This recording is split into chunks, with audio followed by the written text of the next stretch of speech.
to get in here and do this content for the specific reason of fight announcement. What is it now? Wednesday? So it's fight announcement Wednesday,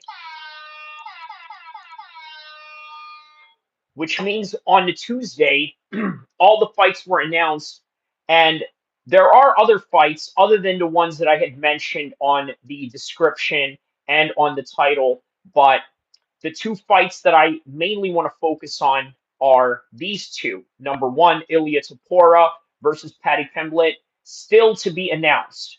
We don't know the exact date yet. Or do we? Is there a date for that? I believe there is an actual date for uh for Ian Garry versus Belal Muhammad. And the question to that, where is Kamaru Usman? Why did Kamaru Usman duck this fight? Is he scared of Belal Muhammad? Is there a stylistic matchup that he's concerned of that he did not want to experience with Belal Muhammad? Whatever the reason is, Usman has remained very much what's the word I'm looking for here? Inactive. Let's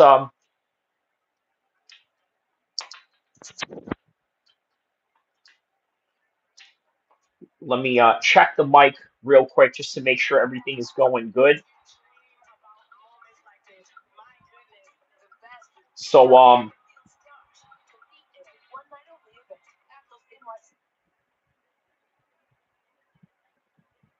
okay, mic check 1 2 1 2. Mic okay, check. Mic check 1 2 1 2. Okay, let me switch the microphone on this one. Okay, mic check 1 2 1 2. Okay, let me switch the microphone on this one. Okay, can you guys still hear me?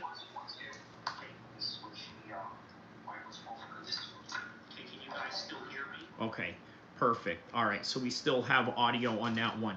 All right, so obviously the two fights that I just want to focus on is Ilya Topuria versus Paddy Pimblett. It's been a long time coming for this particular matchup to come about. Obviously, these guys were talking smack to each other on Twitter for a very long time. In fact, Paddy Pimblett actually got his Facebook banned a couple of years ago due to the fact that he had said some racial undertones against Georgians, being that they were terrorized by Russian troops. And so as a result of that, it became this controversy. They met at a UFC London card, not exactly to fight each other, but literally in the same vicinity of Fight Week.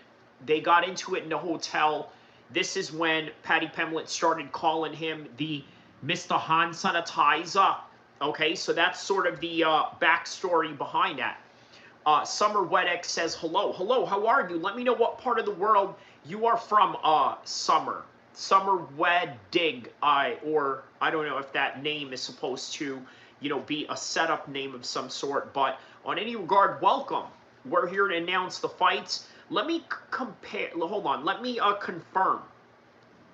if Ilya Topuria and Paddy have a date for an actual fight date of which they are going to fight. Savannah Cruz says, hi, hello, how are you? Let me know what part of the world you are from, by the way. So,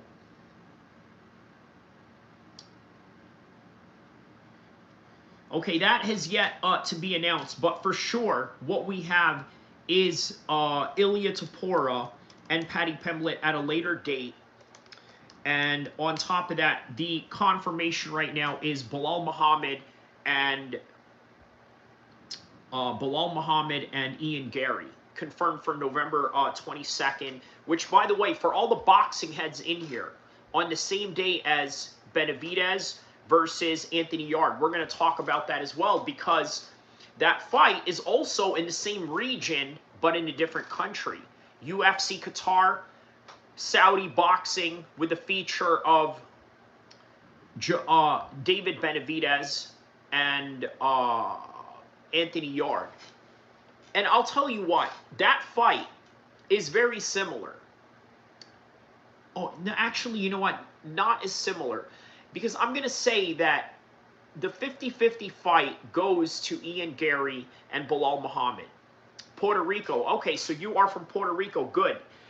Everybody else in the chat, let me know what part of the world you guys are from, and we will have these fights talked about in here right now. For right now, I am just making a thumbnail. Okay, so I think that the live stream will enhance once I get a thumbnail going, so that I could get some people to come in here and be attracted to the thumbnail, and obviously come in here and yeah, talk about these fights. So we got Paddy and Ilia Topuria and Belal Muhammad, and also Ian Garry on the same day as Anthony Yarde and Benavidez. Now, we're also going to talk about the political implications that come with that. Wisconsin, we got Wisconsin in the house. Noah Abbas says hi. Hello, Noah Abbas. I'm assuming you are probably Muslim, right? Sounds like a Muslim name. Noah is also a Muslim name for those Christians out there that may not know, because obviously we have the same prophets that in the Bible as you do in the Quran. But we also talk about these things as well. And not only do we talk about fights, we also talk about the political implications of the fact that Qatar is now engaged in a war with Israel. Now, that war might be predicated on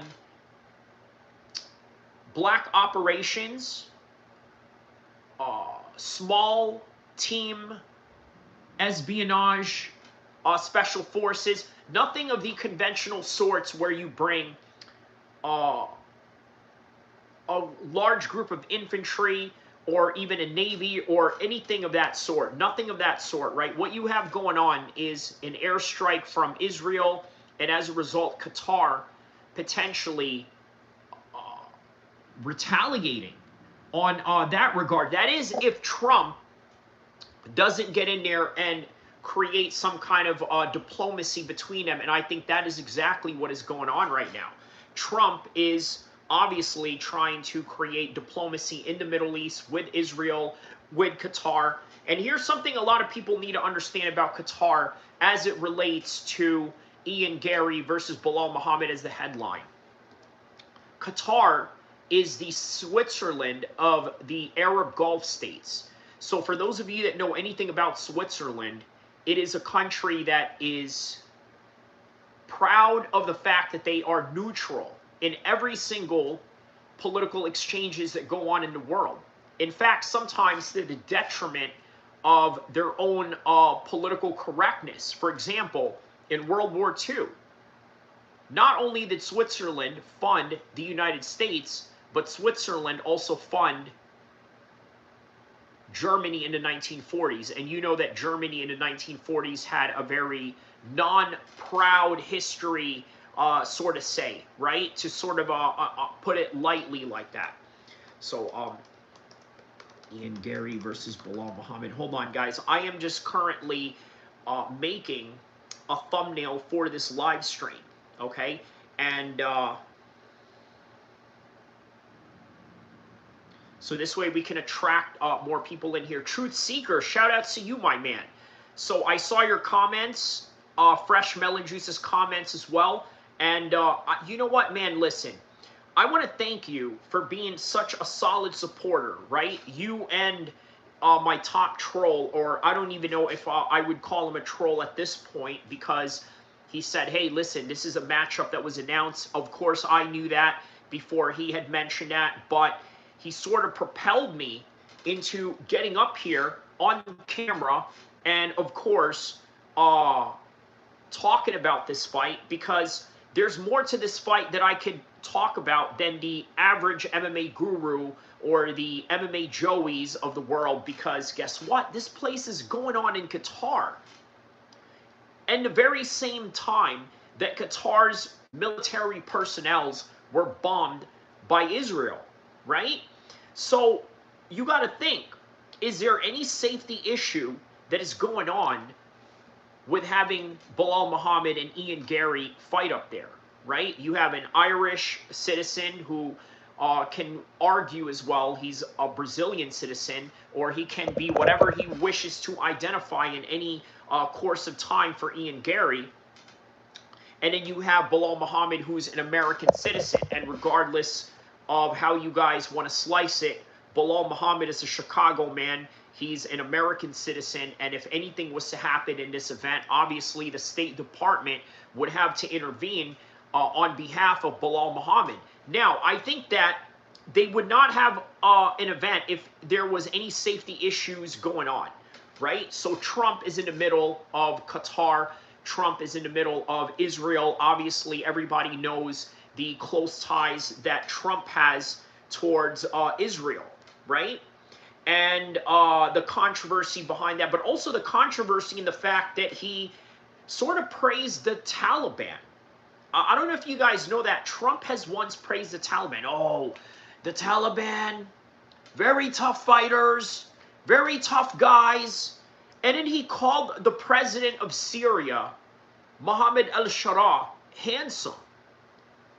I mean, that is wild, right? But there's a reason for that, because there is a certain level of diplomacy, a certain level of massaging one's egos that world leaders know how to do with each other. Of course, the Saudis are very much great at massaging the ego of Donald Trump. Donald Trump is very good at massaging the ego of Netanyahu, and vice versa. Donald Trump and the Saudis are complementary to each other in a way that they both can flatter each other's egos, right? With the likes of Charlie Kirk's Neck Fountain says, hi. Hello, my man. How are you? Very controversial name you have right there, but nonetheless, this is a controversial channel to the limits of what we can allow, so there we go. All right. We got a thumbnail up. I'm not really going to put up anything. Well, okay, you know what? I'll put up a little text right here, so we'll just say,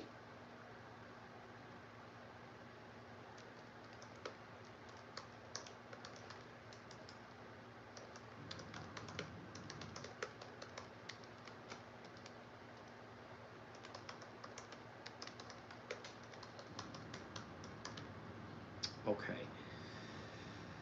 So, excuse me for a little bit of the dead air. Obviously, I don't do dead air a lot, but, you know, I am in this occasion right now because I am working on a thumbnail to put up, just so we can increase the views and the attraction for the show that we are about to unfold on right now. So as I told you guys, obviously there's a lot of turmoil that is going on in the Middle East right now while UFC Qatar is being announced. Also, in the very same region, you have Saudi Arabia hosting, by the way, the same day, November 22nd, all of that, Ian Garry and Belal Muhammad, also the same day as Benavidez and Anthony Yarde. Truth Seeker says, well, very controversial name there, but thanks for coming in.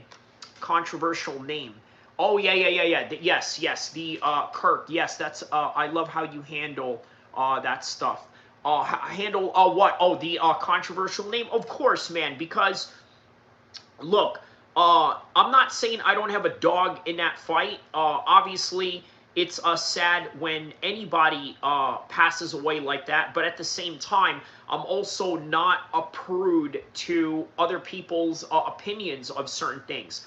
I understand why other people have the kind of opinions that they have, but I also want people to have, I mean, look, there's a lot of opinions that I have yet to really reveal to the world, right? And that's for good reason. Obviously, a lot of it is Islamic derivative. A lot of it is ideological derivative.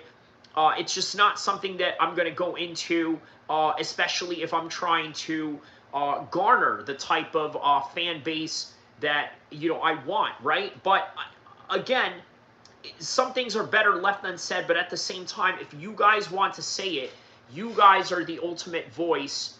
I will say this, there are just certain things that I will not read out loud, but there are some things that are allowed when you write it on text. Like, for example, the word knee, and then what follows after that, and what people are trying to set you up for as some kind of like racial undertone behind that or something, right?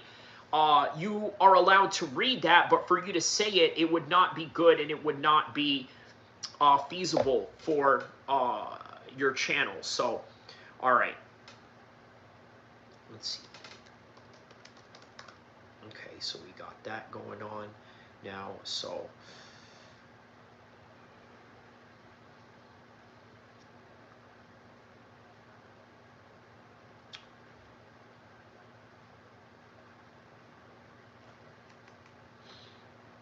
all right, we got the thumbnail that I'm about to put up right now, and then watch this thing shoot up right afterwards.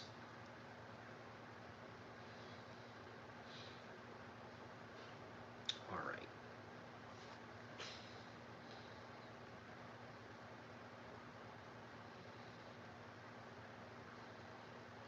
All right, so there you go. Now I got the thumbnail up. Okay, so here's another thing I want you guys to understand, right? Saudi Arabia is obviously heavily invested in fight sports, right? Now the Qataris are getting into it. It's only a matter of time before the Kuwaitis get into it. Now the question is, why is it that Saudi Arabia sort of took a long time to do this, right? Like, what was their hesitation in doing this? Well, if you've been living under a rock, right, there's an era in America and there's an era in the world called the 9/11 era, right? The 9/11 era post 2001, September the 11th, right? What is that era? Obviously, that consists of the Patriot Act, right? That consisted of a world where you can no longer travel with perfume or a cologne in your hand, like one of those spray colognes, right? I remember, and I posted this picture on a community tab before, me in Paris when I was 16 years old. And I remember flying in from the United States to France and how easy it was for me to carry a cologne, right? I had the Polo cologne, the blue Polo cologne, if you guys remember, right? And I could easily bring that in my backpack in the plane. But after the world of 9/11, it changed into this different level of security. Then came the controversy of the Patriot Act. But also, let me tell you what else came with that.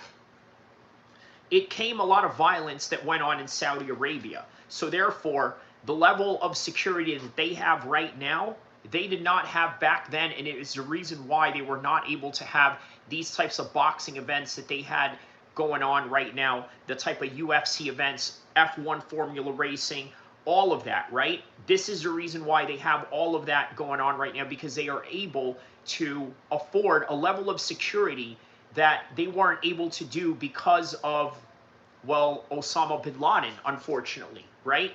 He created a lot of problems for Saudi Arabia.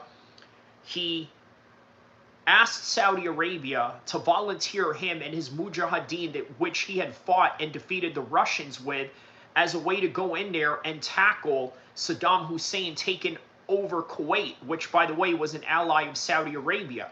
So what did the Saudis do? They laughed at him and said, well, we want the United States to protect us instead. We don't think that it's of sufficient enough for you to protect us. And as a result, this created a resentment in Osama bin Laden, and hence his war against the United States and the West to follow after that.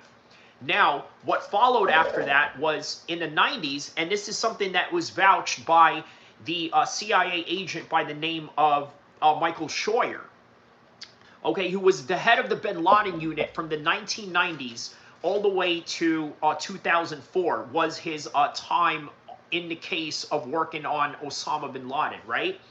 So he had mentioned and said that Saudi Arabia used to be very safe in the 1990s.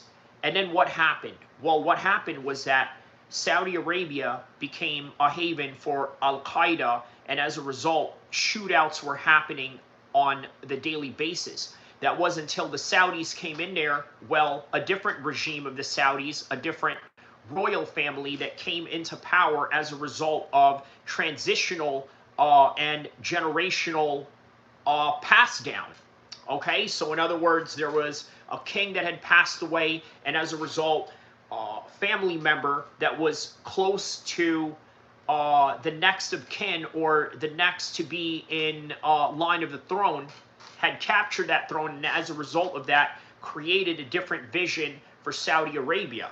Hence why now you have the world of Riyadh season, Turkey Al-Sheikh, who by the way is a close friend of the Saudi royal family. And I've told you guys this in a video that I made about Turkey Al-Sheikh, in the Canelo video, in which I had mentioned about his what do you call it, his deal that he has going on right now with Turkey Al-Sheikh, right? I briefly go into the details and the history of Turkey Al-Sheikh and what is his role in all of this, right? Well, what is their role in cultivating boxing and cultivating the UFC? Well, is it to create a better image of the world? Sure, every country does this. Saudi Arabia is not unique in this. It's also not unique for any country in the world to do this. Usman Khan says, from Pakistan, love you. Shout out to you, my man. Hope you like, press like, and also join my community members only section. Okay, very cheap, $1 only. Please come through and pull up. So shout out to everybody in Pakistan that's showing love out there, my man. So now going into the Belal Muhammad and the Ian Garry fight. Obviously, we went into the politics of Saudi Arabia, of Qatar. And for those of you that don't know, I told you guys that Qatar is the Switzerland of the Middle East. Now, why is that significant? Well, obviously, there was an attack that happened in Qatar as of late. Well, for those of you that don't know, there is a Taliban office in Qatar. If you guys did not know that, there's also a Hamas office in Qatar. So what does that mean? Well, that means that they are being harbored by the Qatari government due to the fact that the Qatari government is a neutral state. It is not against the United States, but it is also not in favor of helping the United States if, let's say, they were to go to war with a faction that the United States doesn't deem desirable in any way. That would be, i.e., the Taliban or Hamas in Palestine, right? So that is the reality of Middle Eastern politics as it relates to this fight with UFC Qatar.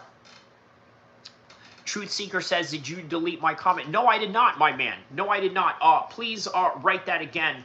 Well, because, look, you have to understand, Truth. Yeah, I wasn't even moving my hands while I was talking at the whole time. My hands were right here, so I don't know. I definitely wasn't me. My assumption is that maybe you had said something. Yeah, I didn't think so. Wow, the censorship is crazy. Well, what did you say in, you know, that would, yeah. I just asked you if you thought, oh, okay, got it. No, I don't think that it was at all, Marty. I don't think that it was. I don't think that it's complicated to understand that there were mujahideen out there that was against the United States, and as a result of being against the United States, they wanted to plan a grandiose attack. Now, the conspiracy and the void that is being filled by a lot of the conspiracy theorists out there, such as Alex Jones, such as David Icke, all of these characters that have been notorious for 9/11 conspiracies. You can add Eddie Bravo into that mix as well, even Joe Rogan. What they kind of miss out is this. Hold on, let me plug this in. Okay, so what they miss out, hold on there.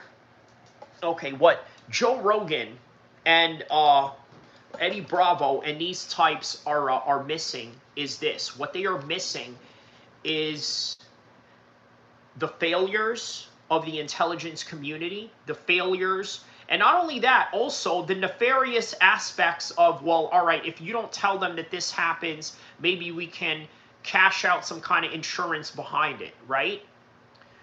Fresh Melon Juice says, you can add the Tiger Blood guy. Truth Seeker says, I think Alex Jones is a controlled opposition. That's why he's over the top and acts like he's nuts. Fresh says, I deleted orders from the CIA. All right, man. Yeah, I don't think that was the case. So, okay, so no, I don't think that's what it was. What I will say is that obviously Saudi Arabia felt damaged by the image of the reality that 9/11 came from 11 Saudi hijackers, but that is not the result of Saudi Arabia as a government or Saudi Arabia as a people. That is just a result of the fact that Saudi Arabia is naturally going to be a fundamentalist Islamic country, and as such, you are going to attract people that are going to sort of steer into the radical side of things, right? That is not a far-fetched, plausible reality. Truth Seeker says, have you ever seen the footage of the plane hitting the Pentagon? Yes.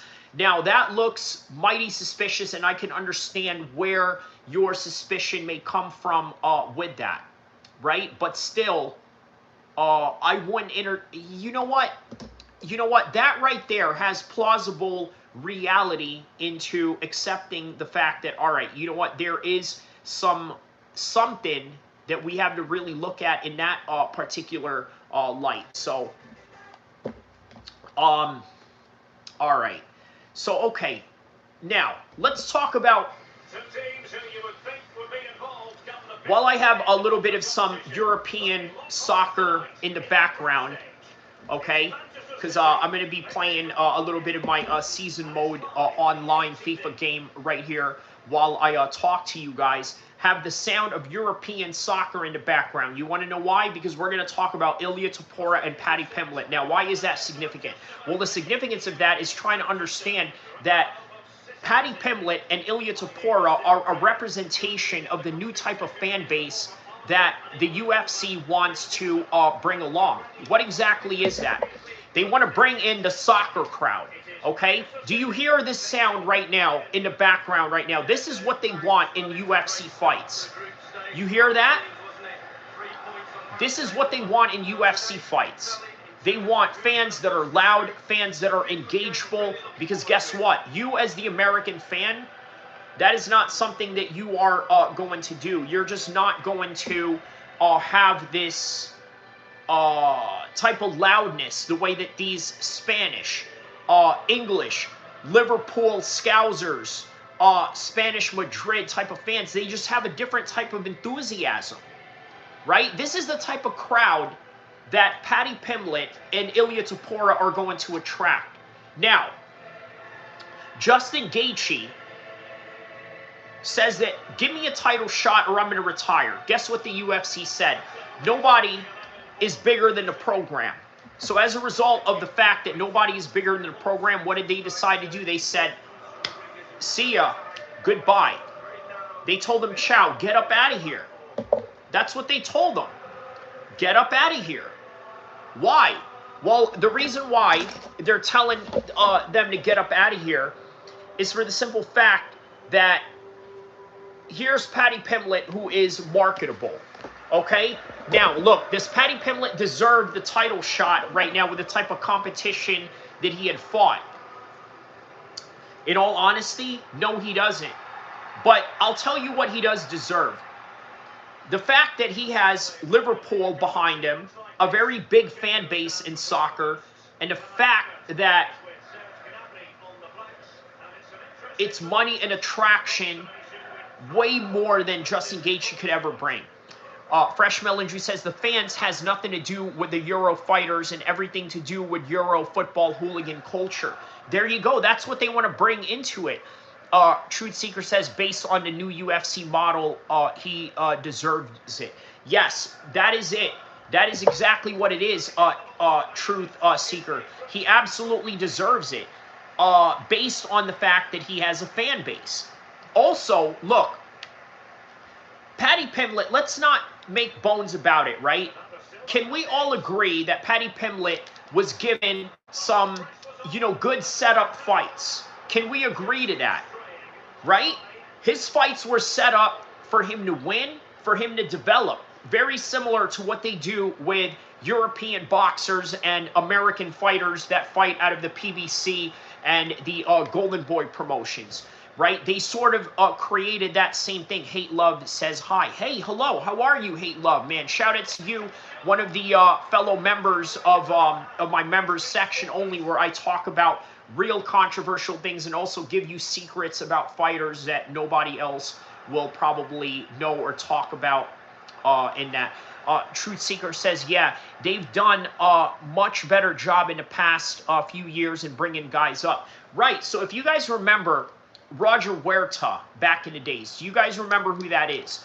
Roger Huerta was a Latino fighter in the UFC back in 2007. He had the quintessential 2007-ish tribal tattoos on his back. He had the whole Mexican, heartthrob, I look like I'm a Latin singer slash actor type of look about him, right? They didn't do a very good job of protecting him. But he was a star. He was one of the first mixed martial arts fighters to be in Sports Illustrated. As Anthony Pettis was one of the first mixed martial arts fighters to have been featured on a Wheaties box, right? Fresh Melon Juice says, when you talk about the bantamweight GOAT, you have to dismiss Merab's fights versus O'Malley because that was a manufactured and fake. Explain to me what you mean by manufactured and fake, Fresh Melon Juice, right? Because obviously it doesn't seem that there's anything fake about O'Malley's fights other than the, you know what? Him and Paddy have had the same type of upbringing in the UFC. Would you agree to that? Right? Like their whole entire trajectory is very much the same, in my opinion. You hear that, crowd? That is what Ilia Topuria and Paddy Pimblett bring to the game. They bring guys like that. Fresh Melon Juice says, O'Malley, never and will never be top 5. Hate Love says, I did not know that, Fresh. That's very interesting. Look, O'Malley was built by Uriah Faber and Snoop Dogg. You guys remember how Snoop Dogg and Uriah Faber had their own special commentary option in the UFC Fight Pass when UFC Fight Pass was hosting Dana White's Contender Series, right? Snoop Dogg and Uriah made him a star. By the way, FYI, you know who else Snoop Dogg helped make a star was Khabib. The reaction that he made in 2016 when Khabib was beating the heck out of Michael Chandler, man, it was the greatest stamp and the greatest seal of approval ever from a legend like Snoop Dogg in the way that he was praising Khabib. He was like, ooh, Khabib Nurmagomedov, whatever his name is, man, you know what? Whoever, 155, I'm going with him. Right? Cece says, Assalamu alaikum from Dubai. Dubai, shout outs to you, my man. Hey, so are you going to be tapped into the Artem Lobov versus Zubaira fight? How about that, right? That fight is going on, by the way. Cece says, Sugar Sean would be famous with or without Snoop and Uriah Faber. Facts. Facts. That's very true. But it helped. It helped create a viral moment to where it catapulted that, and then it just started a fire from there, right? And then obviously after that, it was all in the work of Sean O'Malley and his brilliant social media skills that sort of got him there as well, right? But Snoop and Uriah were a basically a propel rocket to get him to the top, in my humble opinion, for what that's worth. So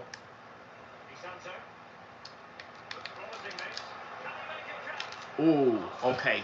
He saved that one. All right, so just putting the sounds of, the soccer world for you guys, because obviously the main topic right now is Ilia Topuria and Paddy Pimblett fighting.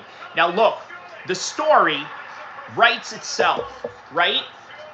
Remember when Conor McGregor threw that dolly in the bus? Well, now we have Mr. Hand Sanitizer, and as a result of that, it wrote itself its own script. Now, the fact that it had been able to write its own script, it was absolutely brilliant, all right? It made it easier for everybody to promote this fight. They had a rivalry. this fight could easily be distracted by a mandatory or maybe even an Islam Makhachev fight, but that's still up there. Look, now that makes the Islam Makhachev fight even bigger. Because let's be honest about this. Do you honestly think that Paddy Pimblett could beat Ilia Topuria? My answer is no. Oh yeah, by the way, that's another matchup that was made, but obviously I had promised that I was only going to focus on Belal and Ian and Topuria and Paddy. But yes, we'll talk about Hangman and Arman as well. Any matchups that were signed, obviously that was not the only matchups that were signed, but we're going casual mode right now. But can Hangman beat Arman? I'm going to say yes. Look, Hooker is the type of guy that could beat anybody at any given Saturday. He's that type of fighter. You guys know it, right? Like, he makes mistakes, he gets knocked out by certain guys, but then there are certain guys that are elite level that he can really give problems to based on his length, also based on his experience, right? See, here's the thing about experience that you guys have to really take into high consideration, right? Experience is so underrated. Why? Simply because of the fact that when you see somebody get knocked out or when you see somebody lose, you have this inherent recency biasness. He's no good. I saw him get knocked out by Michael Chandler, which, by the way, you all did. You saw him get knocked out by Michael Chandler. But does it mean that he can be knocked out by Arman Tsarukyan? Maybe not. Why? Because Arman Tsarukyan is grappling heavy. So what are we talking about here? Styles make matchups. Well, what happens if he stuffs the takedowns, uses his length, uses his jab, uses his front kicks that Dan Hooker is notorious to be known to use for, especially with the long-style Muay Thai that he fights with? It's not that far-fetched to see that he can catch Arman Tsarukyan maybe with a knee in the clinch, an elbow, or some sort of straight shots to basically put him out there, right? So it's a possibility. I like that matchup, right? You cannot disregard Dan Hooker just because you saw him lose a couple of times, is what I'm saying. Styles make fights, and this could be the quintessential example of it. Okay. Now, going back to the Ilia Topuria fight and Paddy, I made a video about this, right? You guys could look it up on the video section where I talk about the racial undertones in the part of Ilia Topuria. I'm sorry, Paddy Pimblett. He said, no wonder the Russians, T-word you guys, right? That is an insane thing to say to a person that comes from a country that has actually been ravaged by war.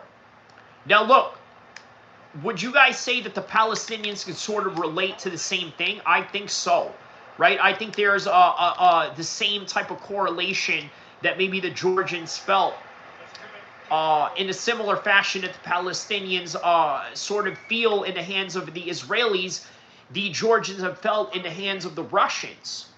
And Paddy went there. Fresh Melon Juice says, but a grown man who decided to start to fill his body with tattoos win, the IQ can't be too high. You know what? It's not so much of the IQ that Ilia Topuria has tattoos, right? I think it has something to do with ego more than anything. I think you would agree to that, right? It has something to do more with ego more than anything. Would you guys agree to that or not? Right? Like, there's an ego factor there for people that have tattoos. You guys usually see these guys that have all the tattoos in the world, right? Oh, look at me, I'm bad, I'm scorned, or this and that. But in reality, a lot of these dudes, they are, I don't know, man. I'm not easily fooled or impressed by any of this, is all I'm saying. You know what I mean? Like, I see right through it. And I don't know. What do you guys think? What do you guys think, right? Like, guys with tattoos, I mean, it's very stereotypical, isn't it? Like, if you think about it, very stereotypical. Like, yeah, of course they're going to all look like that. Fresh Melon Juice says, Greta Thunberg. What do you mean, Greta Thunberg? Please explain in context what you mean by that. What brought up Greta Thunberg in that? Let me know. All right, so going back to, let's talk about the kicks and punches. Obviously, I went to the political side of UFC Qatar.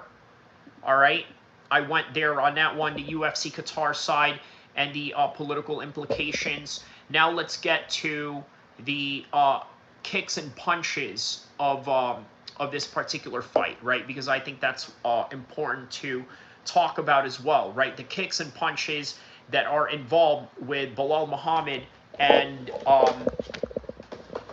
Ian Garry.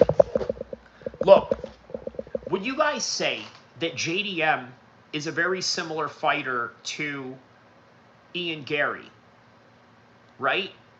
I think it would be a very similar fight, but whose wrestling is stronger between JDM and Ian Garry? I would probably say maybe JDM's wrestling is a little bit stronger. Why do I say that? Because he trains with Craig Jones, and it showed in the Belal Muhammad fight, right? Fresh Melon Juice says, I think you're playing a video game trying to make it in the podcast world.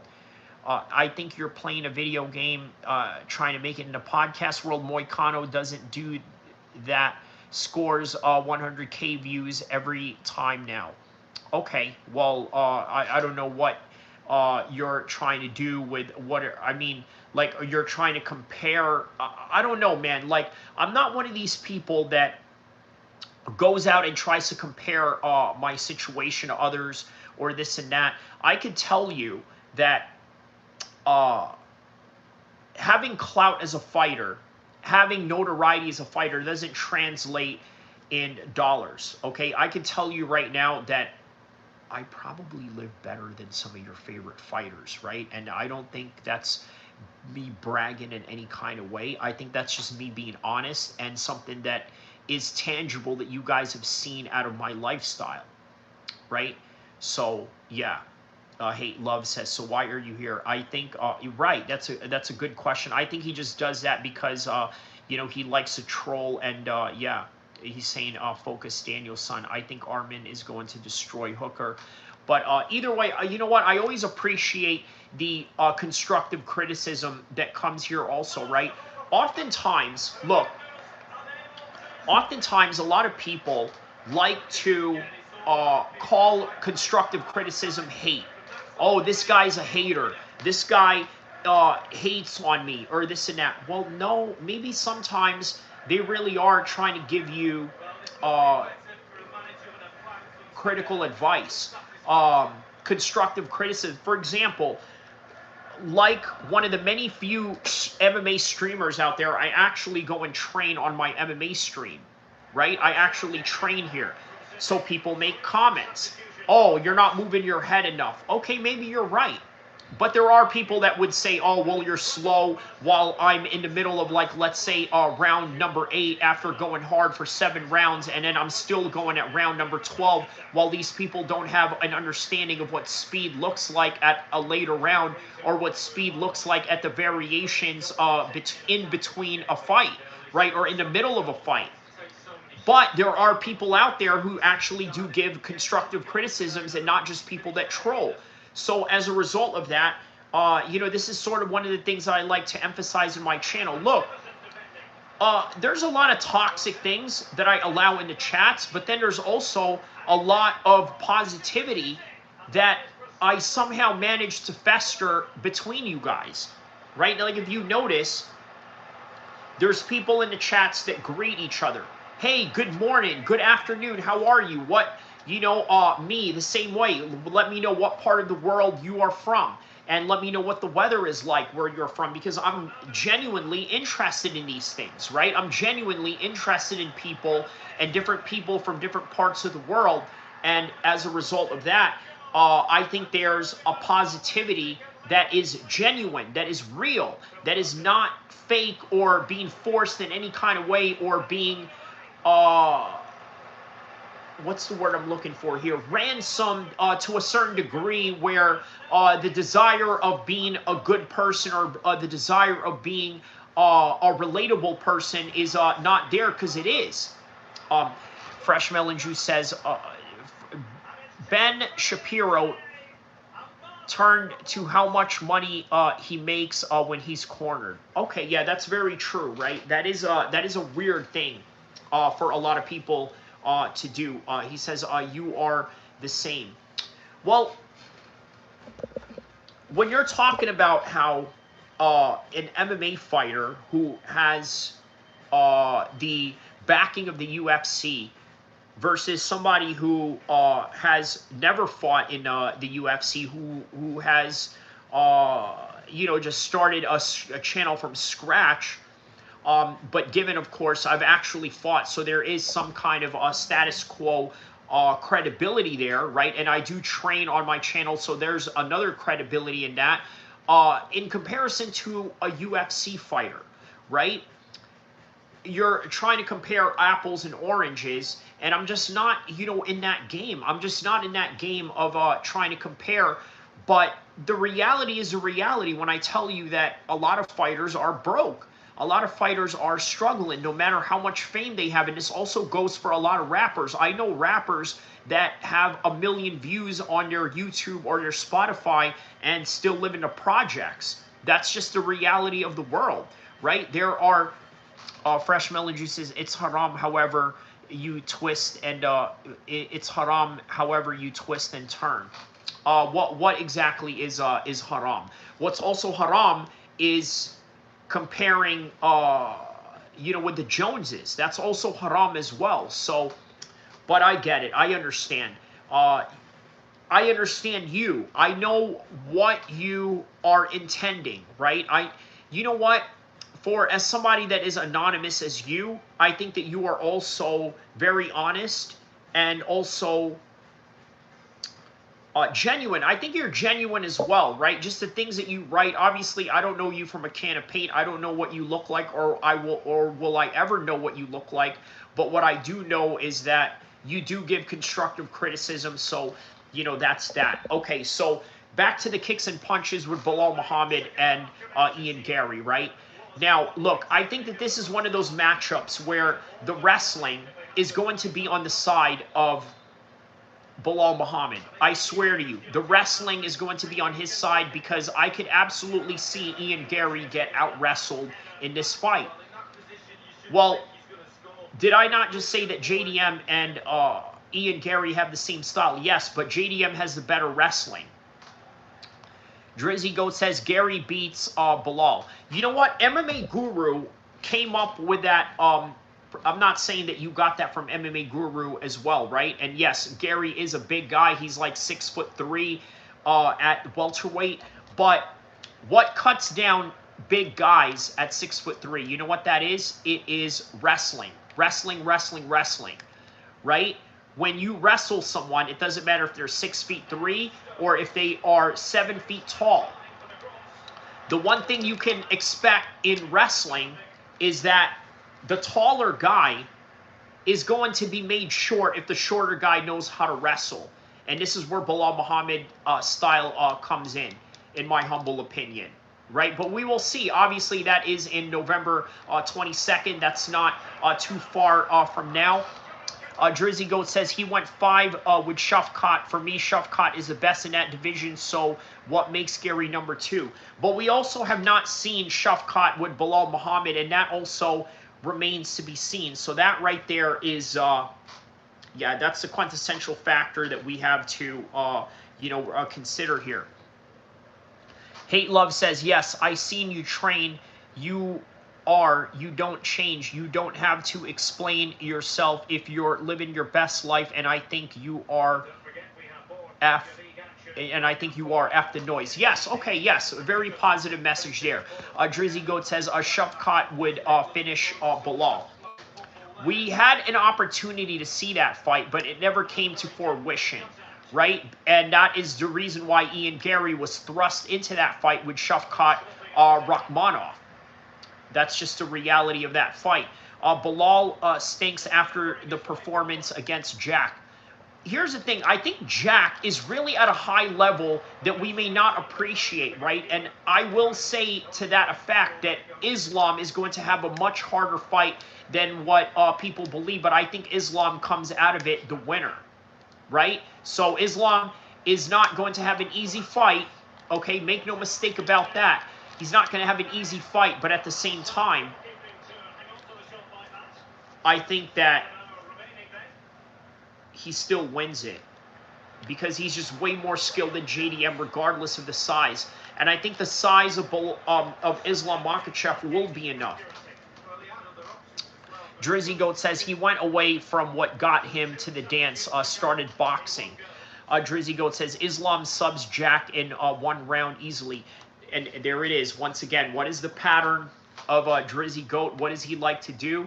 He likes to call first round, because you know what, man, there are first rounds that you called and they have happened live right here as we were reacting to the fights, right? And by the way, guys, come check me out this weekend as well. I will be watching the fights as well, whether it's going to be on radio form or on video. I will be here for the fights, so stay tuned for that. Yeah, but you have predicted some first round ones, and I think it's one of those things where it's sort of like a guess, right? Like, all right, this is going to go into round 1. Or sometimes there were a few fights where I actually, we have BKFC cards too. Man, yeah, I'm going to probably have to watch that later on. Just like last week, right? James DeGale, one of my most favorite boxers to watch in the UK from back in the days, had a bare knuckle BKFC fight, right? So obviously there was UFC going on, so I wasn't able to really watch his fight, and I watched it after the fact. I think a lot of these UFC fights, I'm sorry, BKFC fights that are going on, I'm going to watch after the fact. So, but yeah, that is that the Frankie Edgar card as well? Is Frankie Edgar in that card as well with Jimmy Rivera? Is that the New Jersey BKFC card? I believe it is, right? Because obviously Mike Perry and Jeremy Stevens are in that as well. So, yes, Frankie and Mike Perry are in that card. All right, man. So, yeah, very stacked weekend of fights, obviously, that we have going on. UFC 320 is going to be stacked. All these fights that have been announced are going to be stacked, man, and I can't wait for them. So, all right, that is my prediction for that one. How about Ilia Topuria and Paddy Pimblett? Well, all right, before we get into that, I think one of the important characters to talk about in this, right, since we did talk about how Ilia Topuria and Paddy Pimblett are important characters in the fight game, and their sort of broad fan base that sort of stems from the world of soccer. For those of you that don't know, Liverpool FC sponsors Paddy Pimblett, where he does talk shows and podcasts about Liverpool FC. And Paddy has never played soccer in his life, other than probably, fight in like hooligan style group fights, right, with Liverpool FC supporters versus Manchester City supporters or something like that. Truth Seeker says Hillbilly Joe's first fight on the main card. Hillbilly Joe, who is that? Remind me who that is, right? That sounds like a name that I have to know, but I don't know, honestly. Hate Love says, I want to see Mike Perry. He is always keeping me guessing with his fights. Well, I tell you what, man, Mike Perry, I think, is the best guy in that sport right now, right? I mean, he is certainly a main attraction for that sport, but is he the best at it? Well, I think that he is, right? Look, I remember when Mike Perry first came into the scene, one of the things that Luke Thomas used to say about him, he says that his propensity to be able to engage in violence is pretty high, right? And it is a reason why he's got a high finishing rate. Truth Seeker says, Joe Pfeiffer, LOL, you called him Hillbilly Joe before. Oh, yes, gotcha. Yes, he's fighting Abus Magomedov, right, who, by the way, was beaten by Sean Strickland as well. And I believe he's had some Abus Magomed's out of Germany. So that's going to be an interesting fight. Man, yeah, Germany is, you know, over the years, they tried to break into the MMA world, right? They obviously don't have the same type of fighters that, let's say, the UK or the United States, or even, how about this, Australia, right? I mean, look at one of the UFC executives, Shaw, right? He mentioned in the post-fight press conference at UFC Perth, he says that, man, a lot of the fights that we have going on, there's a lot of Aussies that are involved in the card, right? So they are a big contingency in the UFC. Germans, not so much, right? But one thing that is significant in German combat sports is, I believe, Klitschko. Even though he's Ukrainian, he's big in the German sphere of things, because when it was his, in which country are you in? I'm in the United States, Sacramento, California, represent, baby. So shout out to you, QNB. Let me know what part of the world you are from. Yeah, so, yeah, well, yeah. What was I saying? What was I saying? Let me know in the chat what I was saying while I finish the last 2 minutes of this game right here. Ooh. Yeah, let me know what country you are at, QNB.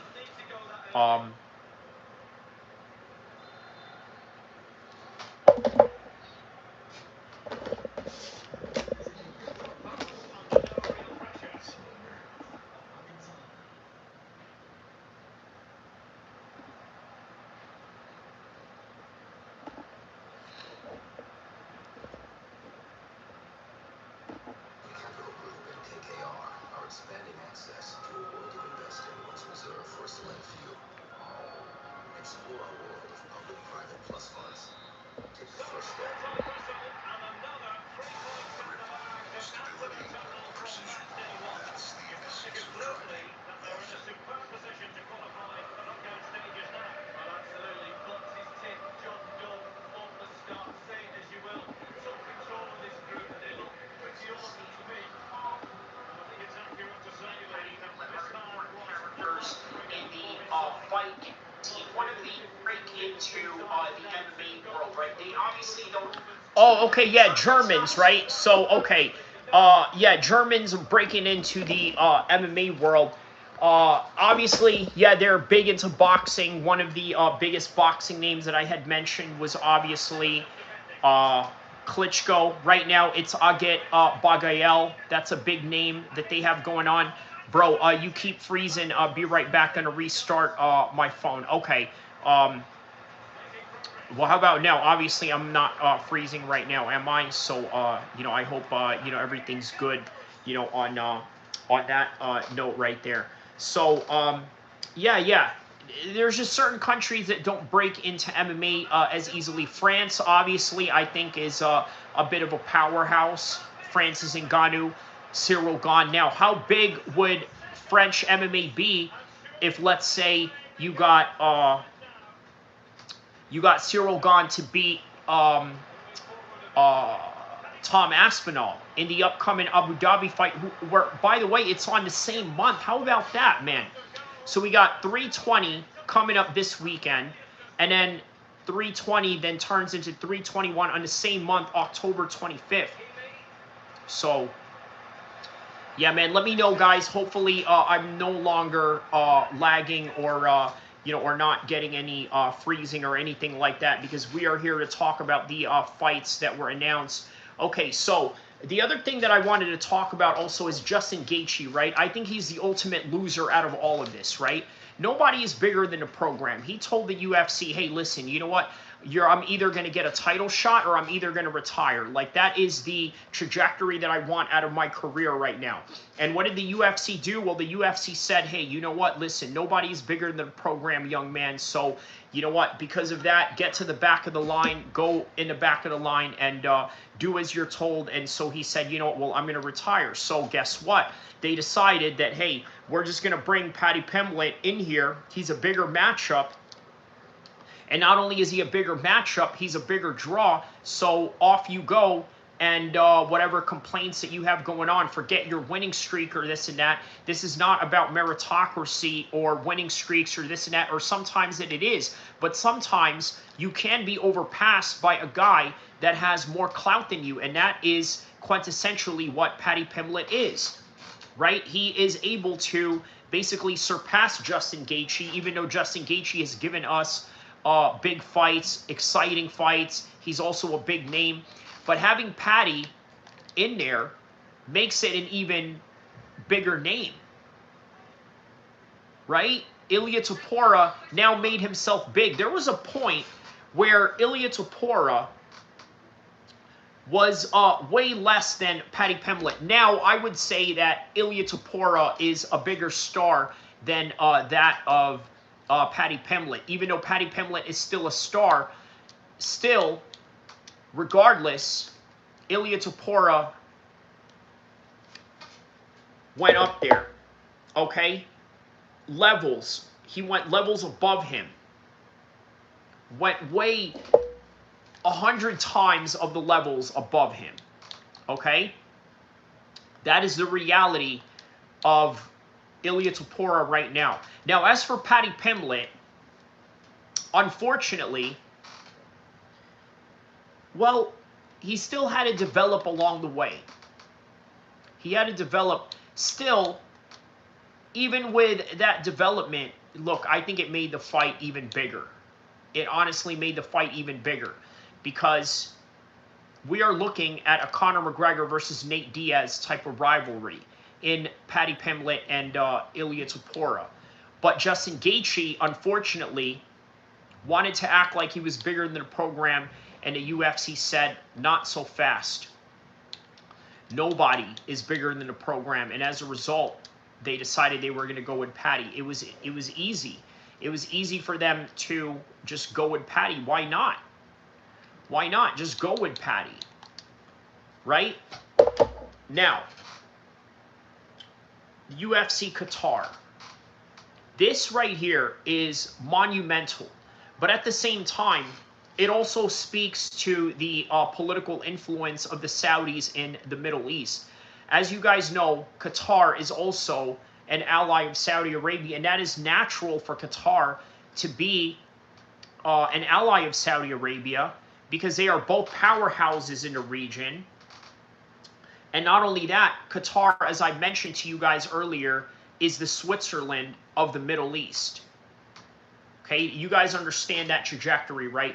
They are the Switzerland of the Middle East, meaning that they can have relations with Israel, they can have relations with the United States, they can have relations with the Taliban on top of having relations with Hamas, right? This is a fact.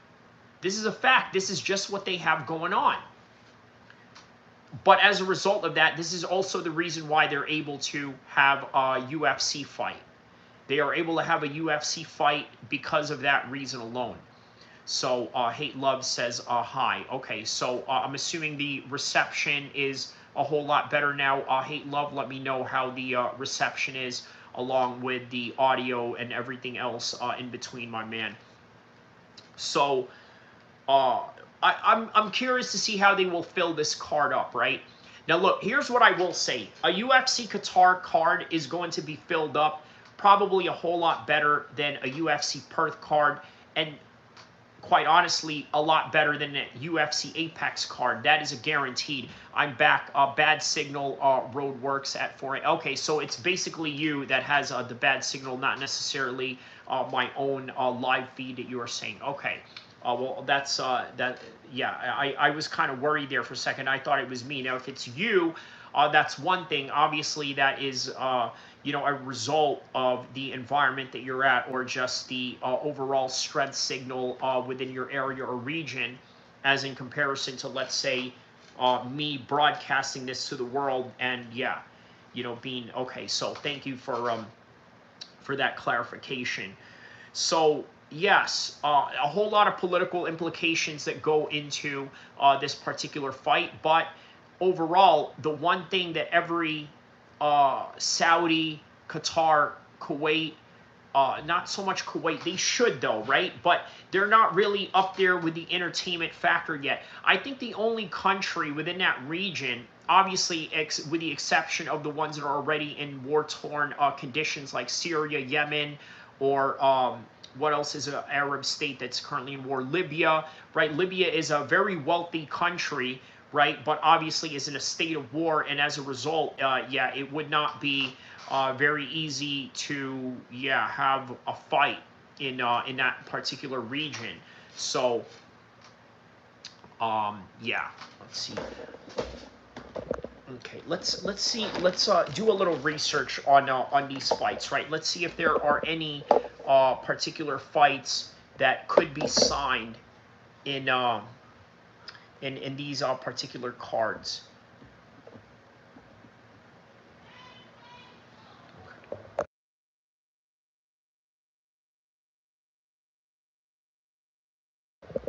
Okay, Hate Love says, yeah, Justin shot his own foot with a silly threat to the UFC. You're absolutely right about that, man, because, look, the UFC has a motto, right? Well, I don't know if I would necessarily call it a motto, but what I would call it is, you know, just a reality check for a lot of fighters with big egos and thinking that they are bigger than the program. That's really what it comes down to, right? Nobody in the UFC is bigger than the program. And as a result of that fact, this is what you get, okay? They can replace you at any time, and indeed they did. Paddy Pimblett is a much bigger name than Justin Gaethje, and this is a test, right, to see if he really is a big name. You ask anybody in England, hey, do you know who Paddy Pimblett is? They will tell you yes. You ask them who Justin Gaethje is, I highly doubt they will know unless they are UFC fans themselves, right? And obviously people like that would probably be a minority in the UK, even though as big as it is, there's just other things that they are far more interested in than the UFC. Obviously, there is rugby all year round. Well, I don't know about all year round. Obviously, Premier League soccer, that is, you know, a big factor that you have to contend with, right? All of these things, right? What else? Gaelic football, cricket, a wide range of different sports. So, yeah, that's just the reality of that region, right? Like MMA is not as big as you think that it is, right? Let's clarify this for a second, right? A lot of people who swear up and down how big MMA is, I think they overestimate it. But what I will say is, sort of transitioning this into the White House talk. I mean, I don't know if I'm going to go into that as much. I mean, unless you do, or if you guys have some questions about it. What I will say about the UFC White House card, right, is I think it will propel MMA into a bigger stratosphere. And with the accessibility to television in combat sports now, having the Paramount deal, having the Netflix Saudi deal, all of these things, I think it will propel the sport into a whole new level.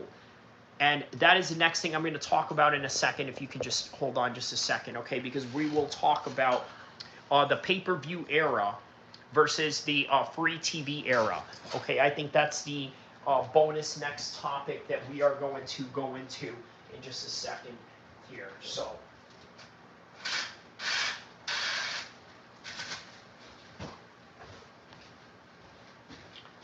okay.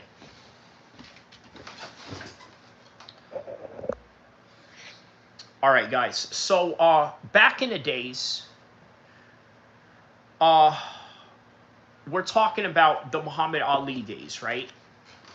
It was free television to watch him and Frazier, to watch him and Foreman rumble in the jungle, all of that, right? All of that was free, okay?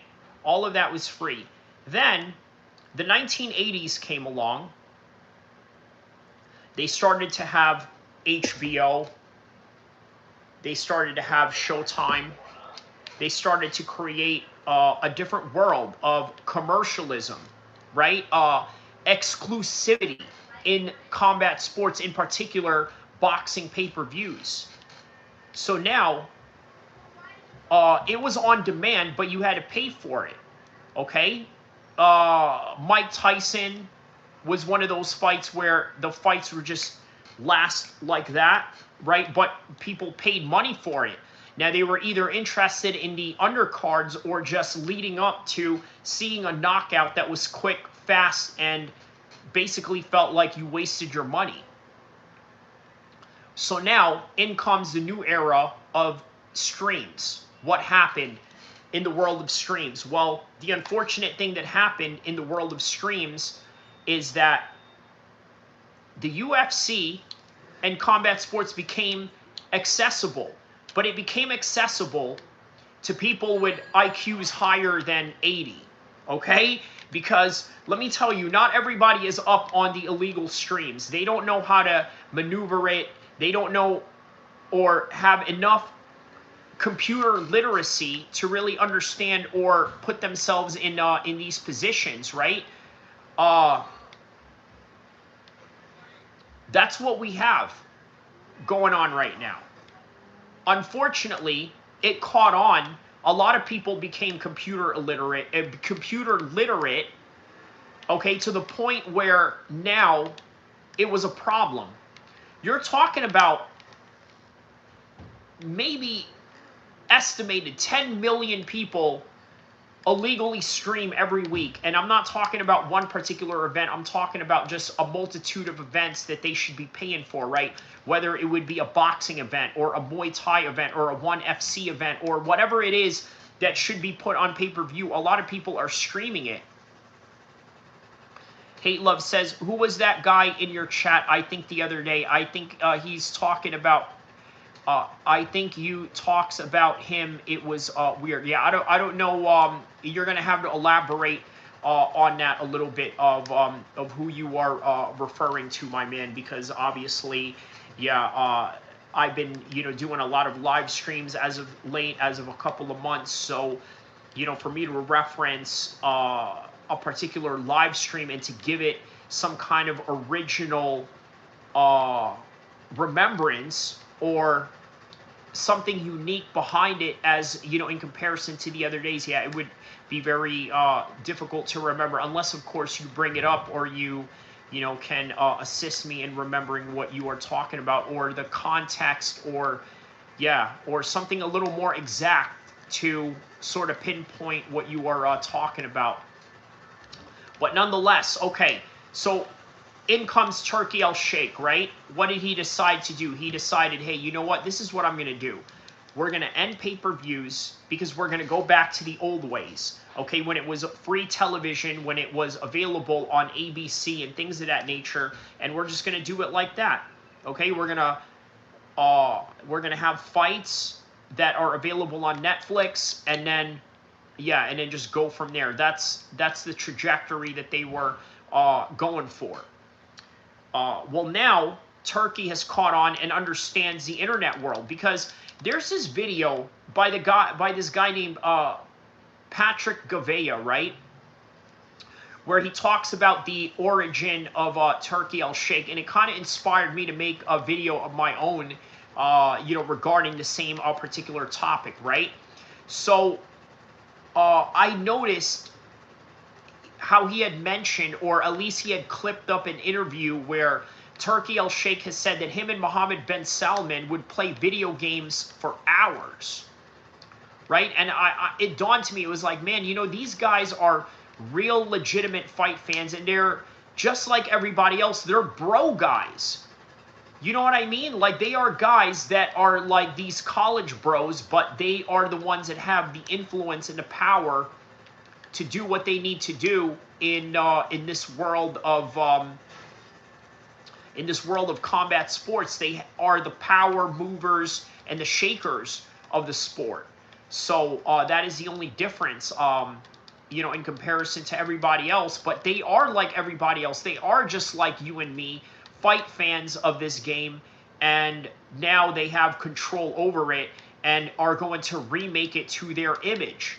And what exactly is that? Well, they understand that people out there can illegally stream because they themselves have probably done it as well.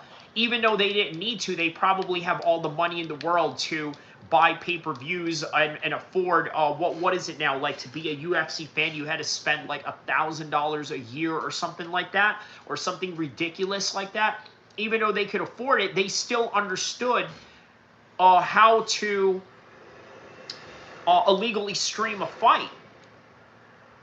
And so they knew that it was a problem. So they decided, hey, you know what? We're going to create a new solution to this. And that new solution is going to be, well, yeah, pay-per-views. You know, it's going to be pay-per-views eliminated, but pay-per-views where you have to pay Netflix, and then it's a one-time deal only. So that's the reality of combat sports today in terms of broadcast and marketing. They had to evolve with the times. That's really what it comes down to. It is all about just evolving with the times. Yes, was pay-per-view feasible at a certain stage of combat sports? Yes. But what about today? Is it worth it? And I think the Saudis and the Netflix deals and all these Paramount deals that the UFC is trying to do, I think they are starting to understand that maybe it's not worth it the way that it used to be. And that is why you just got to evolve and change over time. So, yeah. All right.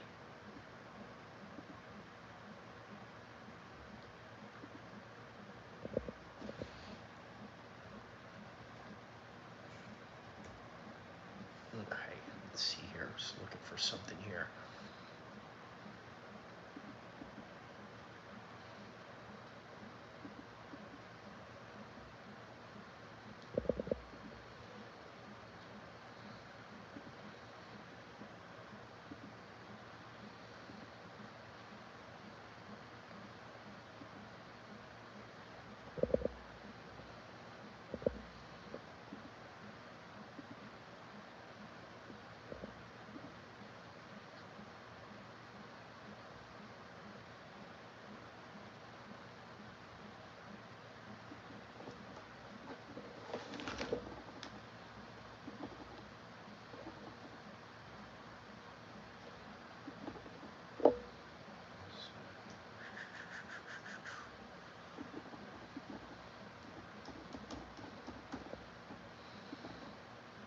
Okay, this is the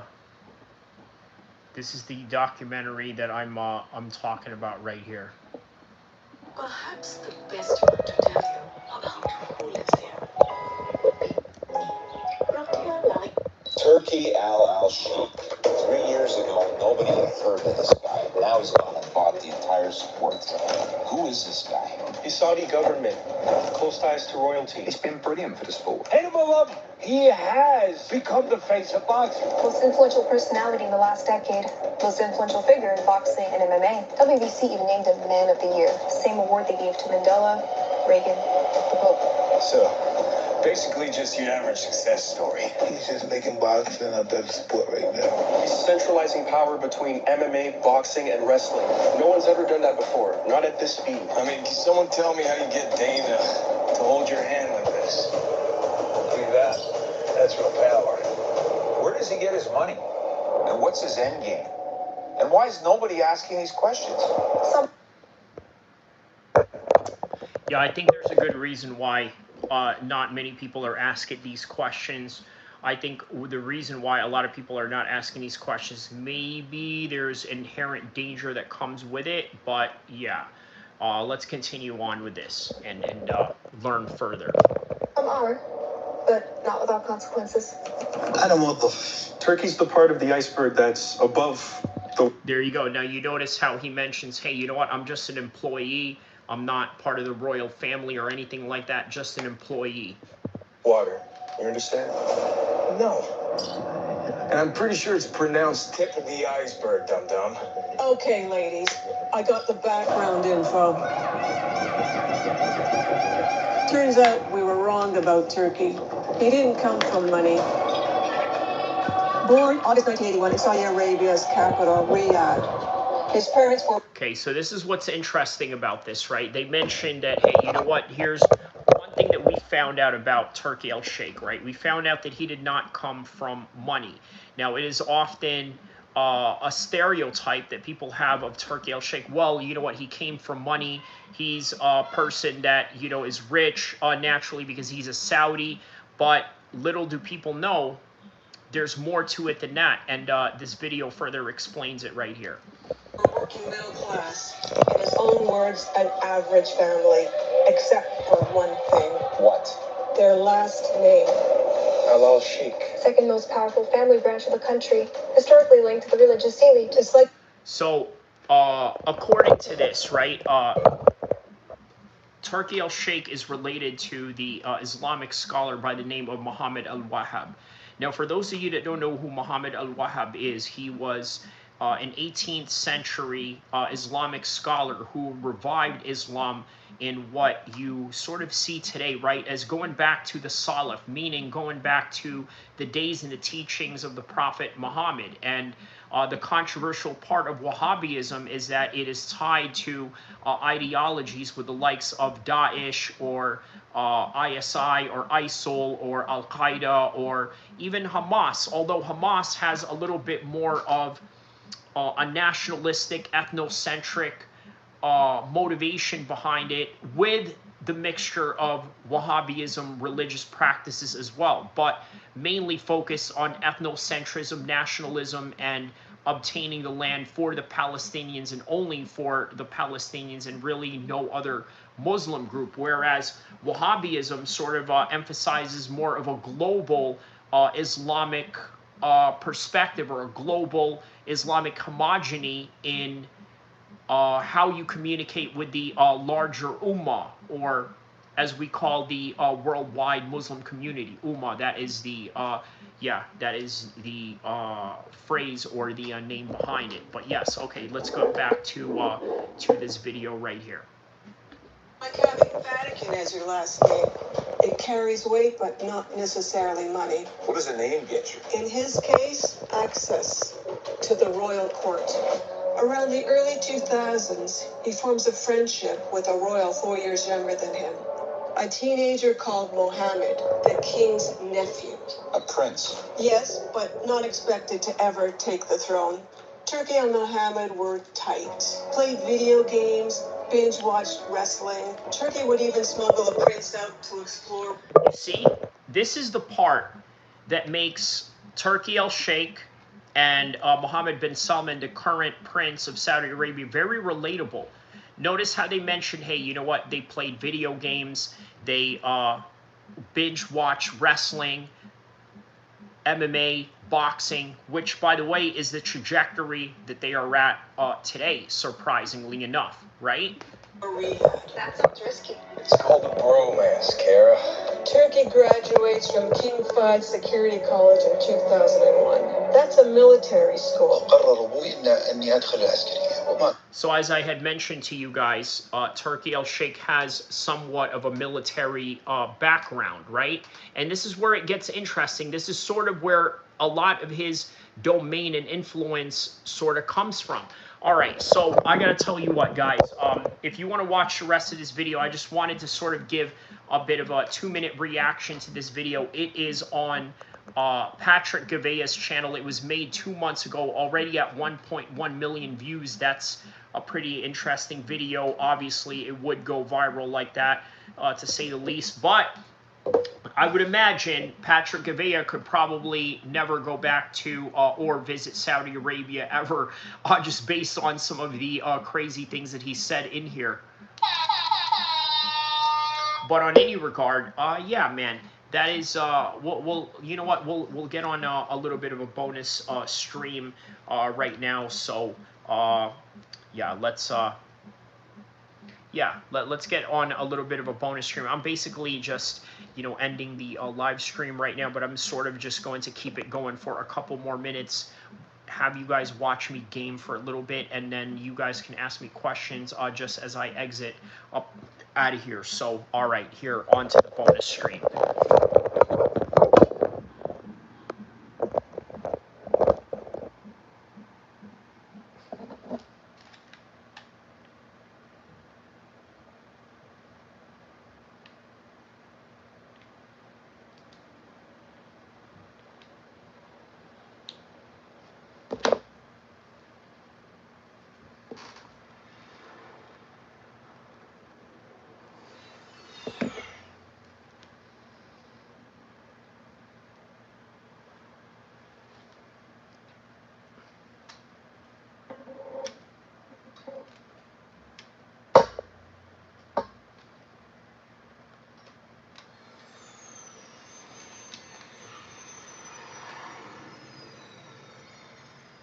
So yeah, a little recap on what we had talked about earlier. Obviously, we talked about the announcement of Ilia Topuria and Paddy Pimblett. Date to be announced later on. But one thing is for certain, we have UFC Qatar. That is locked and loaded. UFC Qatar is locked and loaded, and that is something that we definitely have in the bag. And what else? What else do we have? Belal Muhammad versus Ian Garry. Now, how will that matchup go? Obviously, I told you guys it's an interesting matchup. It's striker versus grappler fight, which I'm going to give to the grappler. Now, I know that's going to sound very biased on my part because it's Belal Muhammad and yada yada. He's yada yada, and it's Ian Garry, yada yada. No, that's not what I'm basing my decision off of. What I will tell you is that grappling wins fights, and the consistency of takedowns that Belal Muhammad is going to throw at Ian Garry is going to be insane, right? I think that it's going to be continuous, and it's going to be constant all round long, right? Like, that's what I think is going to happen. I think, yeah, I think he's in for a tough fight. I think Ian Garry is in for a tough fight, way tougher than what people would imagine it to be. So,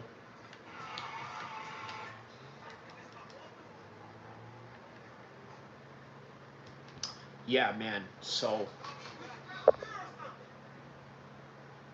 ما كنت أعرف عن العسكرية شيء، نتعلم كل انضباط وتعلم كل يعني Security sciences, certificate in criminology, risk management, general management. Was he top of class? Nope.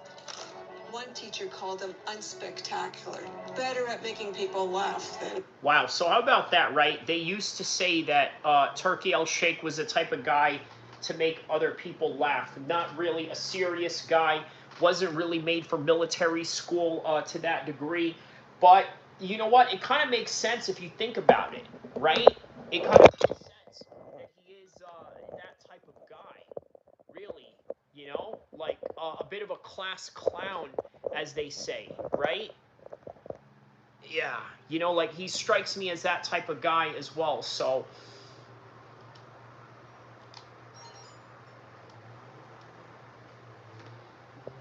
doing homework. بتقول لي كنت شقي جدا. شلون الشقاوة بأي اتجاه كانت؟ ما أجلس وملسون عنادي. He said that he was talkative and very stubborn.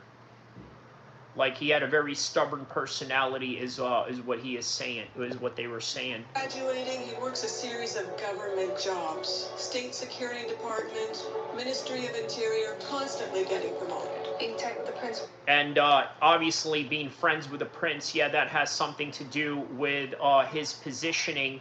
And yeah, and the fact that he was never lacking in gaining any positions in the government. So, you know, it was almost like he could do whatever he wanted. He could drive the steering wheel however he wanted, sort of say. So, yeah. Oh, wow. Look at this. This is...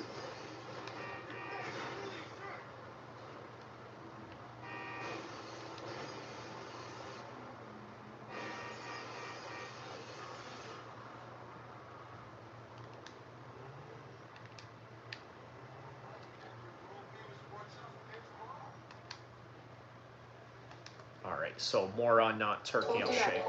It's more than that. Turkey's a trusted asset. His decision-making skills were respected.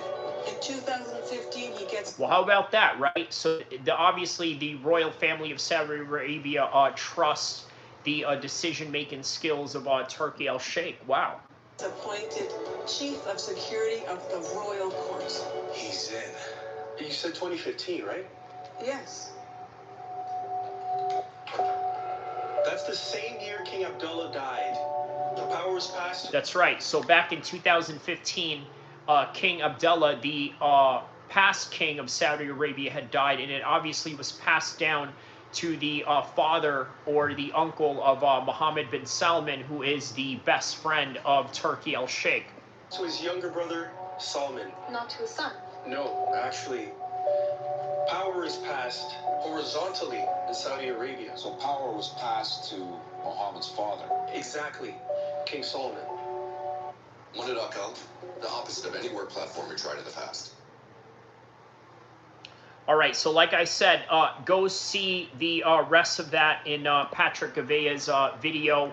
Let's hear what Ariel Hawani had to talk about with Dave Feldman today.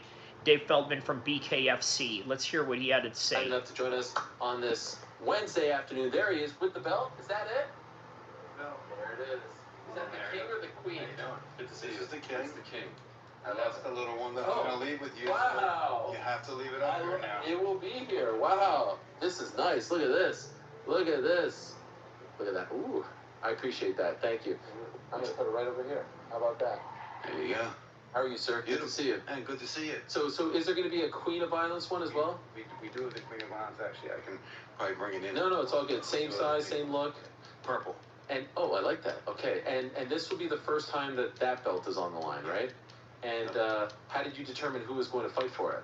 I think just two of the baddest women that I have, you know, in the company, Christine Topuria versus Jessica Borga. Jessica Borga is the first girl in our company history that actually scored a knockout, like clean knockout, 10-count knockout. All right, let's And skip this a little bit. Okay.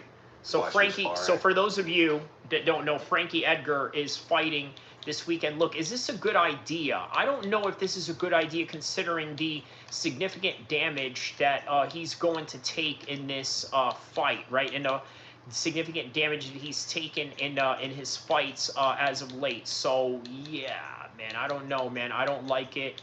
But let's hear what Dave Feldman had to say about it. Actually, in person, and I was confident that he could fight at this level. Okay. And so, and he has to pass like tests and stuff like that, yeah, right? There's more medicals for someone in a high risk category than there is for a guy that's not in a high risk category, and he passed every medical. I will be honest with you. I heard that his status on the card is up in the air. Is he fighting on Saturday? We'll determine that later on today. He has. Wait, hold up. His status is in jeopardy? So what's going on? See, this is already a red flag to begin with, right? Like, this is not a fight that you want to see Frankie Edgar in, but for whatever reason, it's a fight that they are vehemently wanting to have. Obviously, with the name that Frankie Edgar has going on, of course, yeah, that's just what they're going to ask for. So, yeah. There is a potential medical issue with him. Okay. We're not exactly sure, and we will determine it later on today. So you'll know for sure Yes. by the end of today. By the end of Okay. today. What are you feeling? What are you thinking? It's a coin toss. Coin toss. Is there a replacement on deck? Yes. Okay. Who is the replacement? The replacement is a kid out of Montana that just won by knockout on the Sturgis card, Timmy Mason. Okay. Awkward, good puncher, rough, tough kid. It'll be a good fight. It won't be obviously as big a name as Frankie Edgar, but definitely a very respectable fight. If the Frankie... So they already got a replacement for Frankie Edgar? That's wild, bro. That is wild if you're thinking about it, right? They already got a replacement for Frankie Edgar. Wow.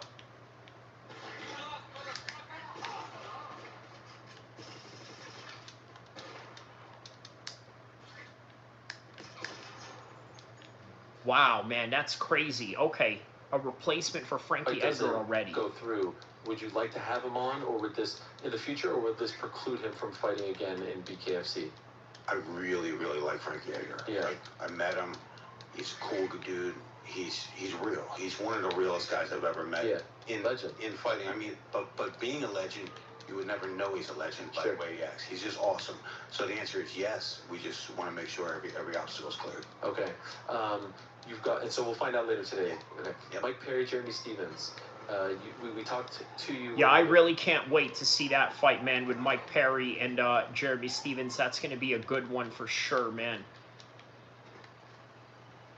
Made the fight happen, and we saw the little fracas in the ring not that long ago. Here's the footage in case anyone missed it. Very good stuff. It feels pretty tense with these guys. You've been around them now. How would you describe the state of their quote-unquote relationship?